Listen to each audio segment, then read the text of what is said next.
Olá, como vai? Sou Inês Rosângela, sou psicóloga e consteladora e estou aqui hoje para te falar sobre constelação. E quero falar um pouco mais com você a respeito de constelação de casal, questões referentes à relação de casal. Eu vejo que esse é um assunto que na constelação familiar ainda gera algum nível de confusão, de dúvidas, e tenho aqui o objetivo, portanto, de esclarecer tudo isso. Bom, vou usar aqui o meu disco. Esse é o disco no qual eu realizo todas as constelações dos meus pacientes de constelação. Ele é um disco móvel, então vai facilitar bastante para você ver, né, a imagem. E vou colocar os bonequinhos para a gente entender mais a respeito dessa dinâmica que se dá a nível sistêmico na relação de casal. Porque a relação de casal, ela é uma relação complexa por si só. E ela é complexa principalmente porque, para que uma relação de casal seja saudável, é um fator imprescindível que ambas as partes estejam adultas ali naquela relação. Só que chega a ser quase que utópico isso, ou seja, algo bem fantasioso mesmo, que tanto que um ser humano consegue ser, numa relação complexa como a de casal, completamente adulto. Ninguém é robô, não é? Então, sim, na relação de casal, nós vamos ter ali inúmeros momentos de conflitos. Existe até um ditado, uma expressão popular, né? Que fala que na relação de casal, o casal, inicia a relação como um diamante bruto. E ao longo aqui dos choques, dos conflitos, ambos os diamantes vão se lapidando. Entretanto, como que eu vivencio esses choques, esses conflitos, essas diferenças? Porque se eu vivenciar de uma maneira infantil, a cada situação assim vai ser um sofrimento, vai ser uma mágoa, vai ser uma decepção, uma frustração e etc. Agora, se eu vivenciar de forma adulta, então, com o passar do tempo, a cada choque e a cada lapidada em mim que a relação de casal me traz, eu vou ter a oportunidade de olhar para mim e trabalhar as minhas questões. E, portanto, eu terei a oportunidade de evoluir. Na constelação familiar, a gente tem um ícone, né? Fora Bert Hellinger, que é o principal, né? Mas uma pessoa bastante atuante, que eu gosto bastante, é o Joan Garriga. E ele diz assim a respeito da relação de casal, que é perfeitamente possível ser feliz sozinho. Tudo bem, algumas pessoas têm muita dificuldade com isso, aí sou eu e Inês falando, tá? Mas, teoricamente falando, é perfeitamente possível ser feliz sozinho. Entretanto, só na relação de casal é que há a verdadeira evolução. Por quê? Porque só na relação de casal a gente de verdade vai ser exposta às situações para que eu olhe para mim e me lapide, me tire das minhas zonas de conforto, das minhas lealdades familiares.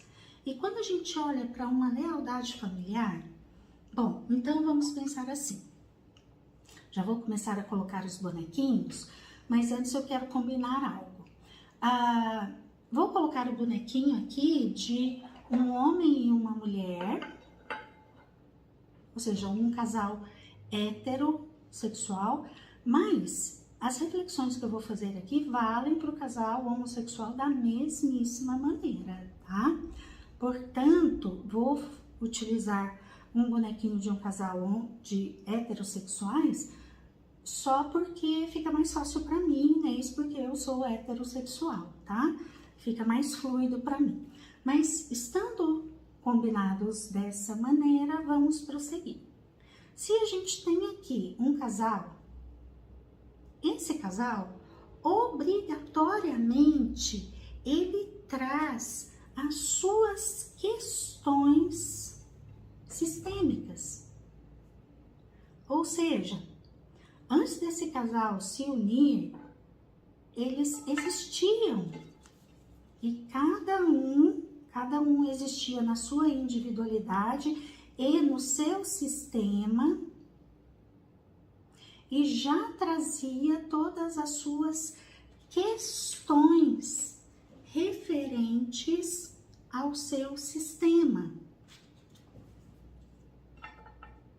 Portanto, quando um dia esse casal se une e formam um casal, eles trazem aqui para a relação de casal tudo aquilo que é referente à sua ancestralidade, à sua respectiva ancestralidade. Inês, qual é o impacto disso que cada um traz para a relação de casal? O impacto total.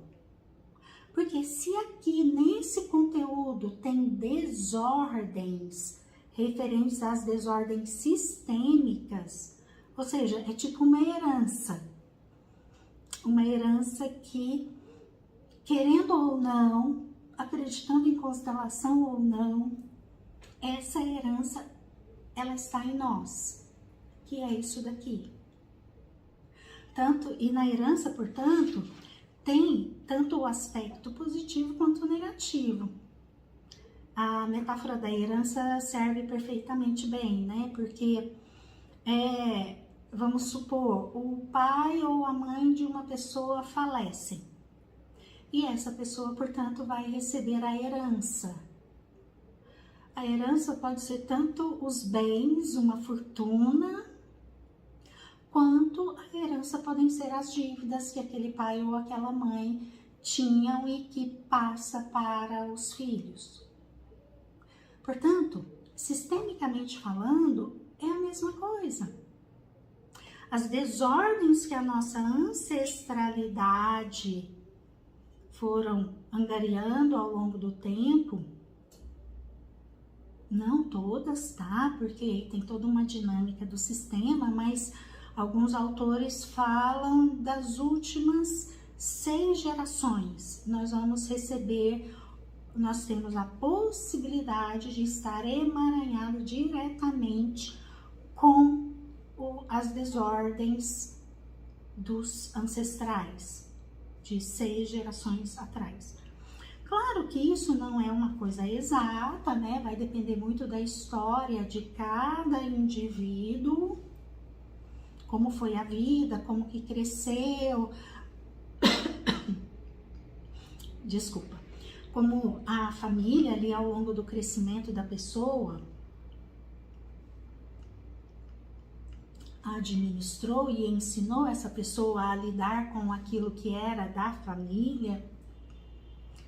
Mas de uma maneira ou de outra, um certo tanto, algumas pessoas um tanto menos, outras pessoas um tanto mais, a gente traz sim para a relação de casal as nossas questões sistêmicas. E aí é que é o X da questão. Porque essas questões sistêmicas, elas estão funcionando em nós muito a nível de inconsciente. Na grande maioria das vezes eu não tenho a visão, a consciência exata do que se passa ali, do que é meu, do que é do companheiro. Sinceramente, isso daqui, principalmente quando o casal tem muitos conflitos, muitas dores um com o outro, não dá para entender, não dá para separar o joio do trigo exatamente, tá? É uma muvuca danada, aquilo que é meu, aquilo que é do companheiro, a sensação que a gente tem é dessa desorganização. Só que no movimento infantil, a hora que eu estou numa relação em que eu tenho todo esse emaranhado na relação de casal, a grande maioria de nós vai ter a tendência de, infantilmente, acreditar que o outro é o errado, o outro é que faz aquilo comigo, olha lá o que o meu marido faz comigo. Mas, para quem vai lá e ouve referente à mesma questão, o marido também vai falar um monte de coisas de mim.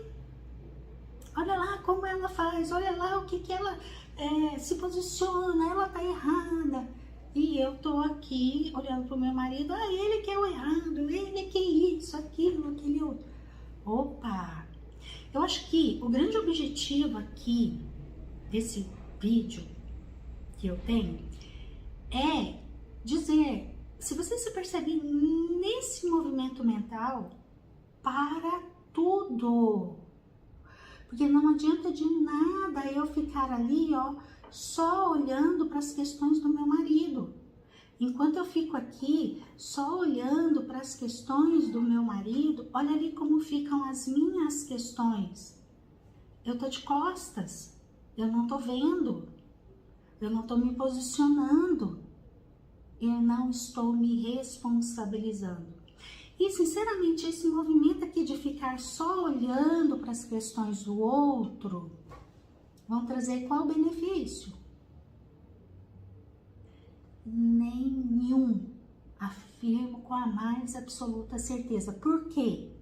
De quem que é isso aqui? Esse verdinho, esse conteúdo verdinho que eu coloquei aqui, tanto aqui da ancestralidade quanto da individualidade que chega até a pessoa. De quem que é? Não é meu.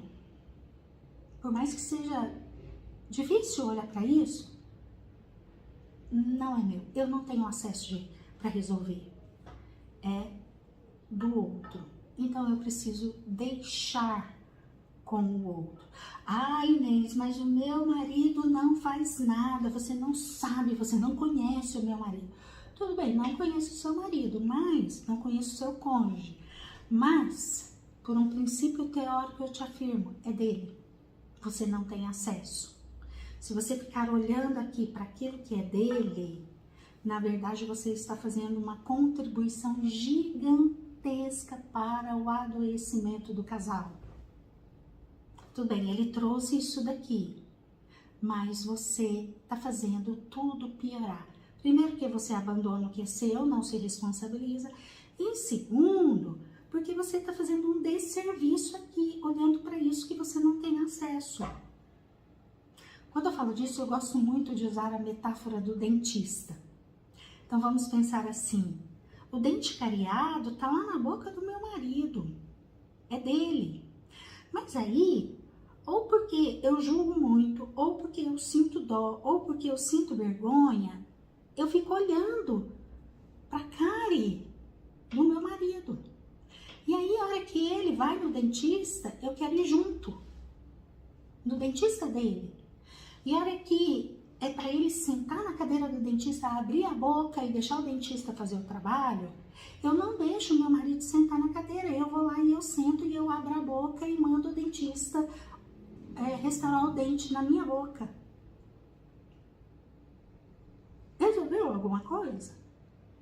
O dente do marido deixou de ter cárie? Não, e olha o equívoco que eu cometo. Bom, falando em termos de questões emocionais, questões de trauma, sejam biográficos ou sistêmicos, desordens, é exatamente essa metáfora do dentista. Cada um tem que sentar na cadeira do seu respectivo dentista e cada um abre a boca para o dentista fazer o trabalho. Bom, quem é o dentista? É a gente mesmo. É a gente mesmo olhar para as nossas questões. Então, aquilo que é meu, eu me responsabilizo e trabalho a ordem. Aquilo que é do meu marido, eu deixo com ele e ele trabalha a ordem com aquilo que é do sistema dele, da ancestralidade dele. Entendeu a ideia? Bom, eu sei que aqui eu coloquei um conceito bem generalista, a minha intenção era essa. E aí na vida de cada um tem ali os detalhes, as minúcias, mas tenta colocar isso daqui em prática. Se você tiver muita dificuldade, se aqui ó, tiver muito enovelado, emaranhado, Inês, eu não dou conta, aí uma constelação é muito interessante, tá? Vem, vamos fazer uma constelação. Aí outra dúvida muito frequente é, Inês, eu posso ir sozinha ou meu marido obrigatoriamente tem que ir? Inês, o meu marido não aceita, ou a esposa não aceita fazer constelação. Ok, tem as duas possibilidades, tá? Eu posso fazer individualmente para olhar para a questão do casal. Aqui, vou colocar esse alaranjado aqui para representar o somatório aqui dos conflitos. E que aí esse alaranjado é do casal. É o somatório aqui. Então, eu posso olhar para a minha parte nisso daqui e fazer uma constelação para cuidar daquilo que é meu. Aí eu estarei colaborando significativamente para que esse alaranjado, ele diminua, ele fique menor. E aí eu deixo o meu marido com aquilo que é dele. E talvez, ao fazer aqui, cuidar da minha parte, eu inicio um efeito cascata aqui e o meu marido, ele pega e se responsabiliza por algumas coisas que são dele. Agora, se o casal estiver em acordo quanto a realizar uma constelação em conjunto, sim, o casal pode vir e fazer uma constelação para ambos olharem para isso daqui, que é uma construção conjunta, e um cônjuge cuida da sua parte e o outro cônjuge cuida da sua respectiva parte. Pode ser feito em conjunto, tá? Bom, o que eu tinha para colaborar a respeito de constelação de casal era isso. Se você ficou comigo até aqui, gostou desse conteúdo, curte, compartilha. E se você não é inscrito no meu canal, se inscreva. Será um prazer te ter por aqui, tá? No mais, um grande beijo e até um próximo momento.